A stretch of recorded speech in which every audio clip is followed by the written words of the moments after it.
জঙ্গল ছিল সবুজে এবং সুন্দরময়, যেখানকার বন্য প্রাণীগুলি মিলেমিশে একসাথে বসবাস করত। কারণ সেখানকার জঙ্গলের রাজা ছিল সিংহ। সে ছিল শক্তিশালী এবং ন্যায়প্রিয়। সকলকে মিলেমিশে সে বিচার। একদিন পাশের জঙ্গল থেকে একটা বাঘ এসে উপদ্রব শুরু করলো। সে প্রতিনিয়ত জন্তু জানোয়ারকে মেরে খেতে লাগলো।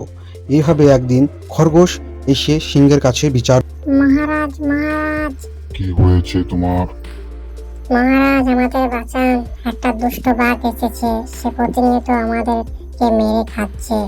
এইভাবে চলতে থাকলে পুরো জঙ্গল খালি হয়ে যাবে। আপনি কিছু একটা করেন, এর ব্যবস্থা করেন। সে জঙ্গলে কোনো নিয়ম মানে না। বাঁচান মহারাজ, আমাদেরকে বাঁচান। ভয় নেই তোমাদের, আমি বেঁচে থাকতে তোমাদের ক্ষতি কেউ করতে পারবে না। এই জঙ্গলের একটা নিয়ম আছে, সে যে হোক তাকে সেই নিয়ম মানতে হবে। আমি তাকে বোঝাবো, যদি না বুঝে তাহলে আমি তার সাথে যুদ্ধ করব। বাঘ আর সিংহ দুজনাই সামনাসামনি মুখোমুখি হলো।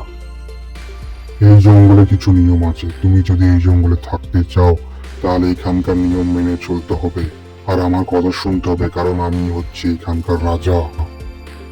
আচ্ছা রাজা মশাই, ভালোই হলো দেখা হয়ে গেল। আমি কোনো নিয়ম মানি না, তো আজ থেকে তোমাকে আমার নিয়মে চলতে হবে। যদি না চাও তাহলে যুদ্ধ করো আমার সাথে। পর দুজনের মধ্যে ভয়ঙ্কর লড়াই আরম্ভ হলো। কেউ কারোর কম যায় না, দুজনেই শক্তিশালী। এভাবে অনেকক্ষণ লড়াই হওয়ার পর সিংহ নিজের বুদ্ধি এবং শক্তি দিয়ে বাঘকে পরাজয় করলো। বাঘ পরাজয় হওয়ার পর ভয়ে ল্যাজ গুটিয়ে পালিয়ে গেল। তারপর সমস্ত বন্যপ্রাণী খুশিতে নাচতে লাগলো এবং আবার আগের মতো তারা খুশিতে এবং একসাথে মিলেমিশে দিন কাটাতে লাগলো। তো বন্ধুরা, কেমন লাগলো ভিডিওটি? আশা করি অবশ্যই ভিডিওটি ভালো লেগেছে।